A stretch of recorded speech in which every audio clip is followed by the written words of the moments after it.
Eh bien le bonjour messieurs dames, on se retrouve dans cette nouvelle vidéo pour analyser encore une fois les nouveaux spoilers de la nouvelle extension l'île d'Arcasia qui arrive très prochainement. Alors il y a eu un paquet, hein, il y en a eu un paquet de cartes là qui sont sorties aujourd'hui et les spoilers qui se déroulent de hier au 17 février, 204 cartes en 7 jours, c'est une bonne moyenne, hein, c'est quand même pas mal, on a du taf.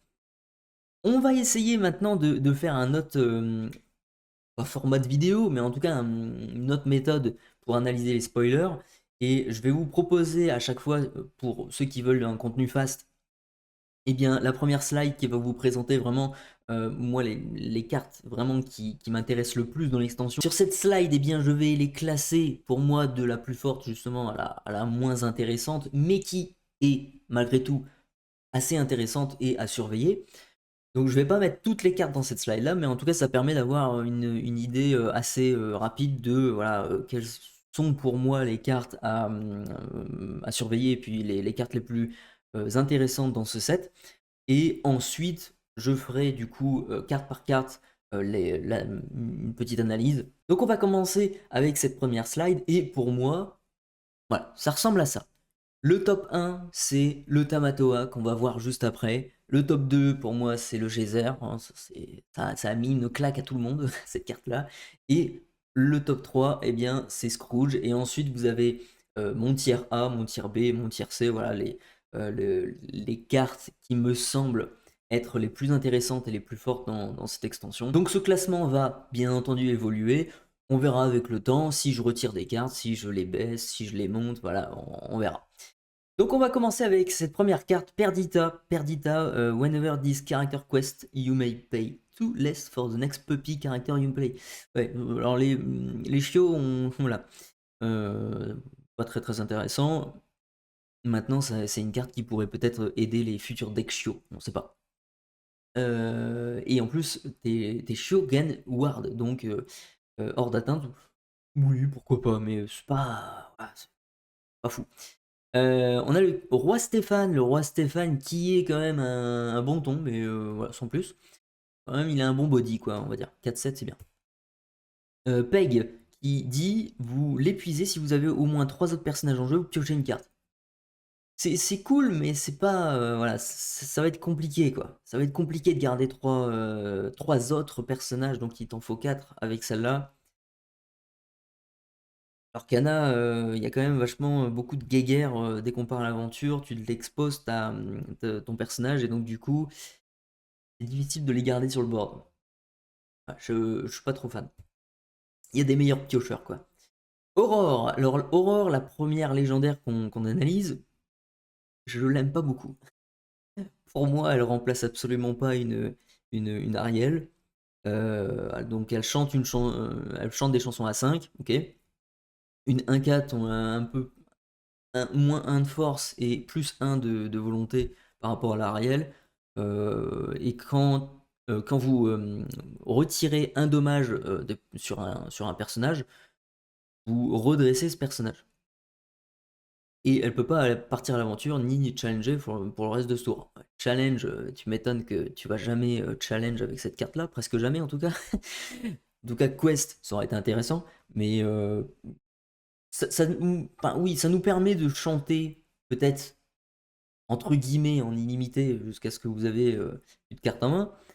Mais c'est à chaque fois que vous retirez des dommages, enfin un dommage à un personnage, et la mécanique comme ça, soin, enfin le style de jeu, le style de deck, soin, il y en a eu un avec Grand Pabi et c'est tout quoi. On en a plus vu passer juste après quoi. Je sais pas si ça.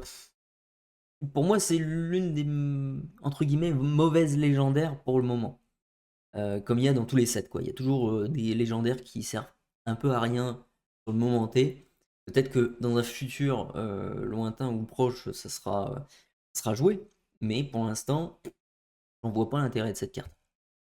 On a Mariano qui gagne 1 de l'or quand t'as une Dolores Madrigal en jeu. Oui.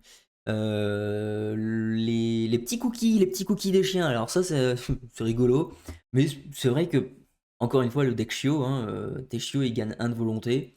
Tu mets ça tour 1, bon voilà, tour 2, tu commences à mettre des Chio, et puis voilà, tu te mets une armée de Chio, voilà, et après tu as un Soyez prête, et c'est fini, quoi. La pantoufle de verre, alors elle, je l'aime beaucoup. Pourquoi? Parce que c'est un tutor. Alors, c'est pas le meilleur tutor, mais quand même c'est un tutor. Donc ça mérite d'être dans le classement que je vous ai présenté juste avant. Vous pouvez avoir un maximum que 2 exemplaires de cette carte-là, comme si qu'elle était ultra cheatée, mais en fait non, c'est le lore. Vu qu'elle a que 2 pantoufles, et ben voilà, t'en as que 2 dans le deck. Voilà. C'est rigolo, j'aime bien. Mais bon, après c'est bannissez cet objet, dommage qu'on doit le bannir, mais l'épuises, tu épuises un de tes personnages princes, pardon, et cherchez une carte personnage princesse dans votre deck, révélez-la, et puis tu la mets dans ta main. C'est un tutor. Voilà. Il y a quand même beaucoup de princesses qui sont déjà présentes dans l'Orcana, dans Disney l'Orcana, et pourquoi pas, quoi. Ça pourrait être pratique, un de ces quatre. Maintenant, voilà, ça sera pas joué. Je pense pas. C'est pas non plus un truc de malade, quoi. Tanana, bah voilà, c'est une 4-4 pour 4. Madame Médusa, qui a été révélée par Ketal, je crois, si je me souviens bien. Une 3-4 pour 4 bicolore. Chaque fois que ce personnage est envoyé à l'aventure, vous pouvez choisir un autre de vos personnages et lui infliger 2 de dommages. On est dans la même veine de Scar et l'autre carte qu'on a vue hier, je m'en souviens plus. Si vous le faites, choisissez un joueur. Il place les 3 premières cartes de sa pioche dans sa défausse. Là, on est sur du meul.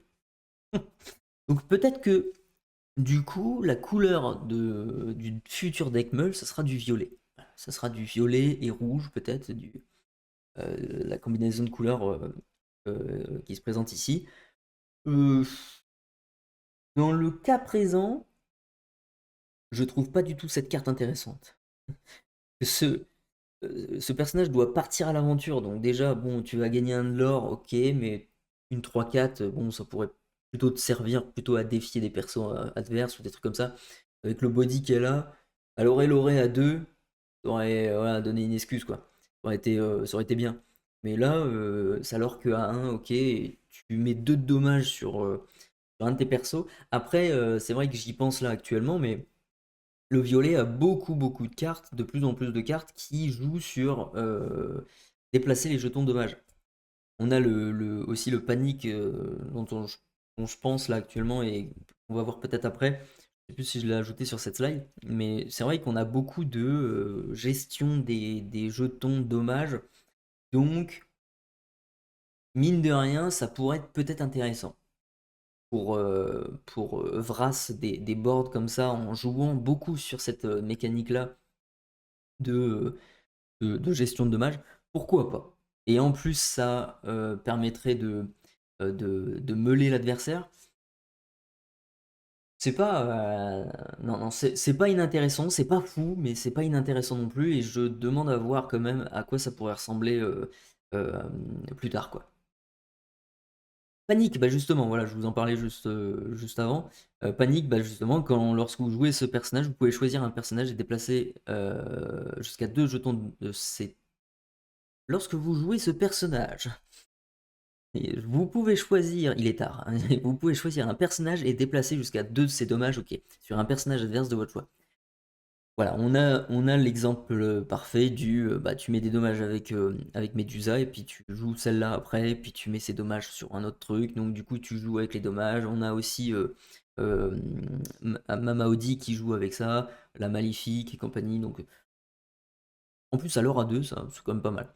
Donc pourquoi pas? Un deck à tester ce truc-là de la gestion jeton dommage, pourquoi pas? Ça serait intéressant de voir si ça marche bien.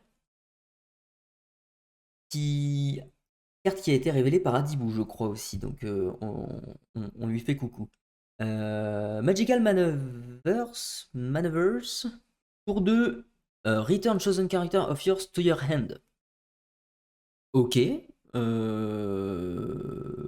oui, retourner ses persos dans la main, ouais, ça dépend pourquoi en fait. Et Exert Chosen Character. Alors ça peut être pratique pour tout ce qui est mime et tout ça, peut-être. Vous avez assez de l'or, assez d'encre, pardon, vous jouez un mime renard, vous tapez, vous le jouez ça, vous reprenez la mime renard en main, vous exerce un autre perso, vous rejouez mime, vous retapez. Pourquoi pas? Mais il faut voir dans quelle ligne de play pourquoi vous ajoutez cette carte dans votre deck, enfin si ça marche en fait avec vos stratégies, etc. Pourquoi pas? Ça fait une carte en plus et une possibilité en plus de jouer des trucs comme ça, donc pourquoi pas? Ensuite, on a le Archimède. Archimède pas terrible, je crois. Whenever this character is chosen by an opponent action or ability, you may draw a card. Alors lui, vous pouvez être sûr et certain que votre adversaire, il n'est pas si nul que ça. Il va jamais, il va jamais cibler Archimède pour vous faire piocher, quoi. C'est absolument impossible. À part s'il vous reste une carte dans le deck et que il veut vous avoir à la meule, quoi. Et auquel cas, cette carte-là servira à rien dans votre deck. Donc, non, c'est pas terrible, c'est vraiment nul comme carte. Une 2-2 pour 2 qui aura 1, ok. Même pas insaisissable en plus. Non. Hiro Hamada, when you play a floatborn character on this card, draw a card. Donc ça veut dire qu'on va sûrement avoir un floatborn Hiro Hamada. Donc on a hâte de voir. Parce que ça pourrait être, mine de rien, intéressant. Pour 3, vous mettez la 3-3. Pour 4, admettons, en coup de floatborn, en coup d'alter, vous jouez le héros Hamada floatborn dessus. Vous piochez une carte et en plus, vous avez peut-être un effet du coup qui sera sympa avec le héros Hamada floatborn. Donc, peut-être une bonne commune. On attend de voir quand même si on a un héros Hamada floatborn intéressant, quoi. Baymax. Alors là, par contre, là, je suis quand même alors, surpris déjà par la mécanique, la nouvelle mécanique, et surtout très content parce que c'est une carte quand même assez intéressante. Alors, c'est pas non plus une carte de malade. On est loin quand même du Tamatoa qu'on a vu et du Geyser. On va voir le Tamatoa. Mais déjà, on a Universal Shift. Donc maintenant, c'est un nouveau shift. On avait eu aussi le Discard Shift avec le set 4 du coup avec Diablo et compagnie. Maintenant, on a le Universal Shift. Et ça, vous payez 4 sur n'importe quel de vos personnages sur le board. Ça lui suit, on va dire, à n'importe quel personnage, quoi. Voilà, c'est quand même pas mal ça. You may pay 4 to play this on top of any one of your characters. Ça, c'est une chouette idée, les mecs. Ça, c'est très bien, ça, de faire des trucs comme ça. Voilà, ça, il faut en faire plus, parce que, du coup, on jouerait plus de floatboard. Voilà. Ça serait quand même bien. Au niveau de sa capacité, on est sur When you play this character, if you use Shift to play him, forcément, on va le faire. Remove all damage from him. Donc, pas mal. Maintenant, faut pas shifter ça sur un truc qui a 7 en volonté et qui a 6 de dommage, quoi. Parce que je pense. Alors, je sais pas comment ça pourrait se passer dans ce cas-là. Parce que quand vous jouez ce personnage, vous retirez tous les dommages qu'il a sur lui. Est-ce que dans le sac, est-ce que vu qu'il a 6 de dommages et que c'est une 5-5 maintenant, est-ce qu'il est défaussé direct? Ou alors, est-ce que ça instant régène le personnage et puis voilà. Je sais pas. Mais en tout cas, ça peut être sympa sur un, je sais pas, sur un Maui ou un truc comme ça, ou alors pas une mime, mais ni un Maui, c'est vrai, je suis bête, j'ai même pas regardé les couleurs. J'ai vu du rouge, donc pour moi c'était rouge. C'est vert bleu, ok. Vert bleu, bon, je sais pas. Je sais pas sur quoi vous pouvez le faire, mais à voir, à voir. Ça peut être pratique quand même pour sauver vos personnages, donc on verra. Mais après, vous perdez les capacités que vous avez, donc ouais, je sais pas. Je sais pas. C'est intéressant, mais à surveiller, voir si vraiment c'est fort ou pas. Ensuite, on a je crois, lui, c'est le roi de cœur. Roi, ouais. Les personnages blessés ne peuvent pas défier vos personnages. Rigolo, ça peut être sympa quand même. On est dans le style de jeu prison. On est sur la même sauce que des pattes qui disent tu peux pas jouer ça, ou la Tiana pareil. Là on est sur tu peux pas défier avec tes personnages blessés, voilà, c'est pas mal. Matchmaker, alors elle je sais pas du tout comment elle s'appelle en français. C'est la, c'est la dame pas gentille là, qui fait passer l'entretien à Mulan. C'est pas une gentille femme celle-là. Whenever this character challenge another character, each opponent lose one lore. Alors ça c'est un deck que j'attends de voir avec impatience. Le deck qui fait perdre du lore. Mais vraiment de manière poussée, quoi. Vraiment de manière très très violente, quoi. Ça, je dirais pas que c'est l'une des cartes qui pourra être super forte dans le deck, mais dès que ça challenge, tu perds un de l'or. Si tu lui mets un truc genre bouclier, bouclier de Philippe, là, je sais plus comment il s'appelle, ce truc-là, et que tu peux le redresser et donc du coup retaper derrière, ça peut être sympa. Tu perds deux persos et en plus tu lui fais perdre deux. Pourquoi pas. La carte soldato, ça c'est la carte qui a été dévoilée par Lore League, je crois. Un ami qui s'appelle Martin, un ami à moi, on l'embrasse. Alors elle dit que le temps qu'il y a un personnage blessé sur le board, il gagne plus 2 en force. Ça c'est quand même pas mal, hein. Pour un, vous avez un truc comme ça, une 3-2, c'est quand même plutôt intéressant, hein. Donc on verra ce que ça donne, mais c'est plutôt une bonne commune, je trouve. Et moi, je l'ai mis dans mon tier C, je crois. On a Toby qui, pareil, pour moi, est assez intéressant. Je trouve que je ne l'ai pas mis dans le tiers, mais mériterait sa place aussi dans le tier C parce que c'est pour un une 3-1. Et à chaque fois, les 3-1 comme ça qui arrivaient T1, ils avaient un malus, quoi, genre combattant ou il y a une autre, je sais plus ce qu'elle a. Et c'était pas intéressant, quoi. Il y avait toujours un malus. Là, là c'est. Il n'y a rien. C'est flat. Voilà. T1, tu mets une 3-1. Ça met déjà une pression. Après, il est très, très sensible à tout ce qui est anti-bet et compagnie, hein. Le moindre petit truc, et c'est fini, il part, mais voilà, à voir. On a Mouchou, ça y est. Enfin, on a le Mouchou de Mouchou Report. D'ailleurs, c'était la carte qu'il a dévoilée. Du coup, c'est rigolo, ils ont pensé à lui. Pour 5, c'est une 4-4, ok. Whenever one of your characters challenge, they gain resist plus 2 during that challenge. Ça, c'est intéressant. Parce que ça va faire tenir vos personnages au maximum. Et imaginons, vous avez déjà des personnages qui ont résistance. Alors là, vous avez leur résistance qui se cumule. C'est quand même pas mal. Et ça fait des gros persos, quoi. Une Cendrillon qui a résistance plus 4. Aïe. Et during your turn, whenever one of your characters banish another character in a challenge, gain 2 lore. Là, on est sur un. Ouais, pour moi, la psychologie du rouge-gris, c'est ça, c'est faire perdre du lore et gagner du lore. Voilà, mais gagner du lore avec des effets de challenge. Pas, enfin, en tout cas, des actions de challenge.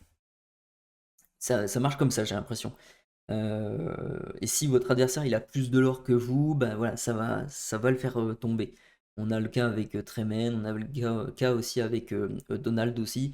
Euh, Moi, j'apprécie beaucoup. Et ce Mouchou, je pense qu'il va être joué, ou en tout cas tenter d'être joué à un moment donné. Parce que c'est vrai que là, ça force l'archétype rouge-gris. Et rouge-gris, pour le moment, ça n'a pas du tout marché, quoi. Il y en avait un, je crois, au challenge européen. Il y a quelqu'un qui s'est ramené avec un rouge-gris, mais il n'a pas perf, quoi. Je pense pas. En tout cas, on ne l'a pas vu dans le top 8. Donc, à voir si sur cette extension, ça va faire bouger les choses et que maintenant on va avoir des mouchous dans les decks rouge-gris et des rouges-gris compétitifs surtout. On a Ratigan, une autre carte légendaire qui est pas folle, hein. Pour le coup, 4, une 3-3, whenever you play an action while this character is exerted, gain 1 lore. Gagner 1 de lore juste pour à chaque fois que tu joues une action, mais il faut qu'il soit exert, et en plus il a pas un saisissable ou des trucs comme ça. Non, c'est très mauvaise légendaire. Devils, Devils, Devils, Devils, Eyes, Diamond. Je sais plus l'accent, et voilà. Vous l'épuisez, if one of your character was damaged this turn, gain 1 lore. On est dans la psychologie Ruby, hein, qui tape, qui tape, qui tape, et donc forcément qu'il y aura des dommages. Et ça, c'est un petit peu dans le, ouais, c'est dans le Ruby améthyste, quoi. C'est vraiment le RP, c'est vraiment le deck où tu dois jouer jetons de dommage, voilà, gagner du lore, perdre du lore en face, voilà, c'est vraiment ce truc-là. Pourquoi pas, mais c'est. Vous me direz, c'est quand même un peu mieux qu'un grimoire où le grimoire il faut payer. Là, il faut pas payer, il faut juste avoir un personnage qui a un bleu, quoi. Euh, Pourquoi pas? À voir. Clarabelle, soutien, vos autres personnages avec soutien gagnent plus 1 en force. Le soutien, ça. Augmenter sa force au soutien, ça peut être pas mal. Maintenant, un deck qui marche avec que des cartes soutien, etc., je sais pas, hein. Pour le moment, soutien n'a pas montré de belles choses parce qu'il n'y a pas de bonnes cartes intéressantes qui font très mal, quoi. Donc, c'est pas fou encore. Ensuite, une carte légendaire. Légendaire, Scrooge. Eh, classe, hein, quand même. Scrooge en tenue d'écossais, quoi. Et je sais plus si c'est en rapport avec la série DuckTales là, qu'il y a sur Disney+, la nouvelle, enfin, les plus récentes en tout cas. Il y a peut-être un lien, je sais pas. En tout cas, you may exert 4 items of yours to play this character for free. For free. Ça c'est bien. Hein. On aime bien jouer des trucs gratuitement, et là pour le coup, c'est un truc qui vaut 4, c'est ancrable. Une 4-4, et imagine, tu as tes 4 objets, tes 3, tu peux jouer ça gratos, quoi. Et honnêtement, c'est vraiment pas nul. Parce que il a une autre capacité qui dit quand tu joues ce personnage, tu regardes les 4 cartes du dessus de ton deck, et s'il y a un item, un objet, tu le révèles, tu le mets dans ta main, et tu mets le reste en dessous de ton deck. C'est un, c'est un regard pour aller chercher un objet dans ton deck, et forcément, il faut que tu joues plein d'objets dans le deck. Pourquoi pas le jouer aussi avec tout ce qui est Oswald et compagnie. Même si Oswald, bon, faut voir, hein, c'était pas joué du tout dans la méta du 7-6. Ah, enfin, je sais pas si ça sera joué aussi dans la méta du 7-7. Mais en tout cas, cette carte-là vous permet d'avoir quand même un petit body de 4-4 quand même sur le board, potentiellement gratuitement. Donc, on dit pas non, quoi. On dit pas non. Absolument pas. Surtout après une soyez prête ou un truc comme ça, et que là, vous jouez le Scrooge juste derrière, gratuitement, et en plus vous jouez d'autres choses, ça peut être bien. Et enfin le Tamatoa, le fameux Tamatoa qui est pour moi la, le top, vraiment, pour moi la meilleure carte de l'extension pour le moment. Ça coûte 6, une 4-5, qu'il aura 2. Et lorsque tu joues ce personnage, tu retournes jusqu'à 2 items de ta défausse dans ta main. Et whenever this character quest, you may play an item for free. Déjà, on est sur un truc moins cher que le Tamatoa qu'on avait, le Big Tamat qu'on avait jusqu'à maintenant, et qui est une carte déjà ultra jouée, déjà. Euh, donc, ça coûte moins cher. Ça te permet d'aller chercher un objet en plus quand ça arrive sur le board, et ça te permet de jouer des objets gratuitement.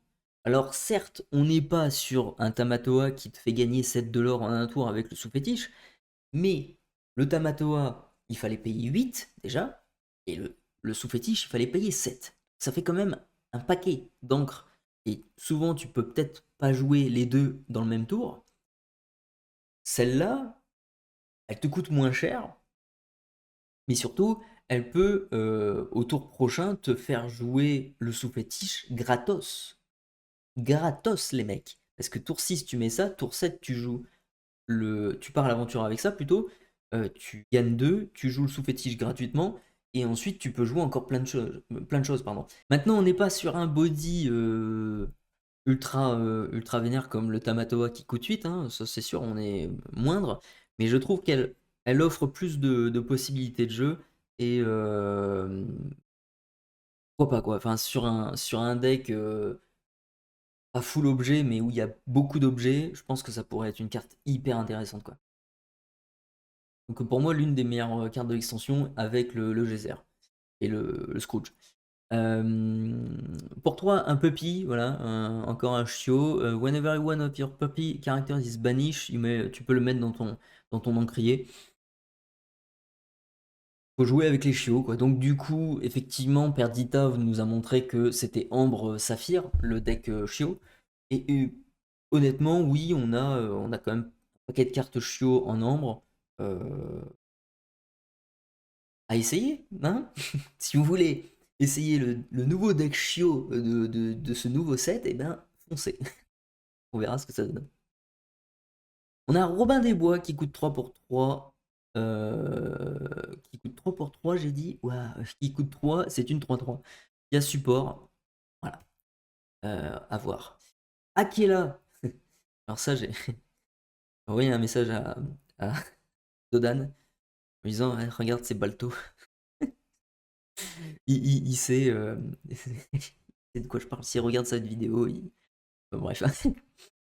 Il coûte 2, c'est une 3-2, c'est une carte révélée par Decandio. Decandio qui, du coup, maintenant travaille pour un Burger dans le. J'ai plus dans quoi. Le design, sur le design des cartes ou un truc comme ça. Il travaille maintenant pour Ravensburger. Chouette. C'est rigolo. Kakamora, une 1-6 pour 4. Ok. Tant que vous avez un autre personnage pirate en jeu, il a offensif plus 3. Ouais. Et voilà. Ah, on s'arrête sur ça. Dur. C'est dur. Un avis très négatif sur la dernière carte. Ah, dommage. Je vais reprendre cette carte. Ouah, une 4-6. Ouah, c'est génial. Ok. Ouais, c'est quand même pas mal. C'est quand même pas mal. Mais il faut jouer des pirates, quoi. Voilà, voilà les cartes qu'on avait eu à voir aujourd'hui. Beaucoup de cartes, beaucoup de blabla. Mais en tout cas, sur le.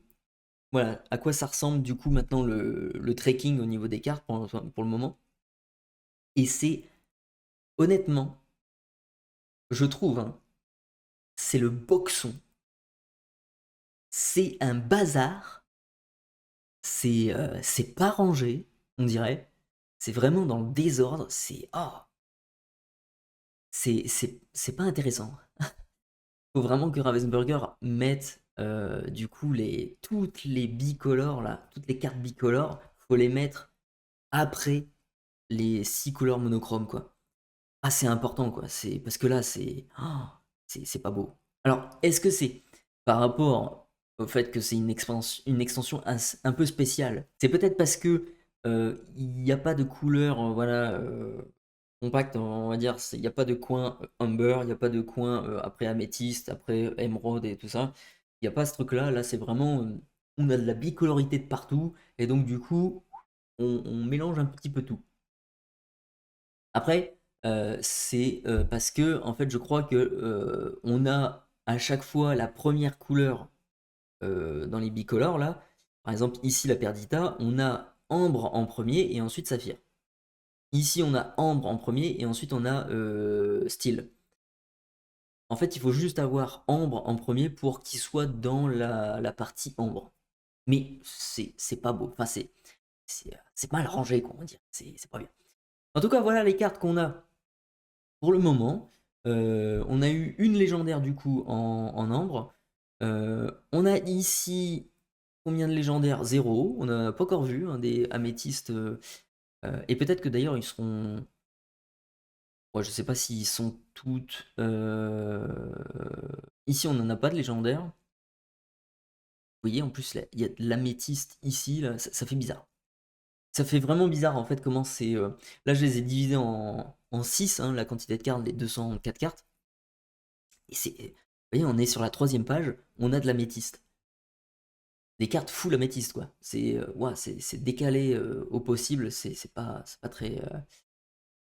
C'est bizarre. On n'est pas habitué à ça. Je pense qu'on n'a pas encore de légendaire Bico. Hein. Non, on n'a pas du tout de légendaire Bico. Donc peut-être que ça veut dire. Ah oui, non, j'ai eu un bug. Je croyais qu'il y avait 3 légendaires bleus. J'ai vu 3 sigles légendaires dans la même page, ça m'a fait bizarre. Vous voyez, ça perturbe, ça perturbe. Enfin bref, on a déjà 4 légendaires. Ok, donc il nous en reste quand même pas mal à voir. On verra avec le temps du coup, on verra demain, sur la journée de demain, quand on aura encore un pavé de cartes. En tout cas, moi, je vais vous présenter une nouvelle carte. J'ai eu la chance de recevoir une carte à dévoiler du coup sur ce set-là par Ravensburger. Et je vais vous dévoiler ça jeudi à 19h. Donc merci beaucoup encore à Ravensburger pardon, de me faire confiance sur ce truc-là et de me donner la chance de pouvoir révéler une carte. Et je prépare un petit truc. Je pense que ça vous plaira, enfin j'espère en tout cas. Donc on se retrouve, je pense, ce soir ou demain, parce que là je vous sors cette vidéo ce matin. Donc on verra quand est-ce que je la sors, mais on se retrouve très très vite du coup pour voir la suite de ces spoilers. On espère avoir des cartes bien pétées. Si vous avez aimé cette vidéo, eh bien n'oubliez pas de mettre un petit pouce vers le haut, de vous abonner, c'est hyper important, ça me soutient énormément et je remercie énormément ceux qui se sont déjà abonnés à moi. On se retrouve du coup pour cette prochaine vidéo. Sur ce, prenez soin de vous et à tantôt.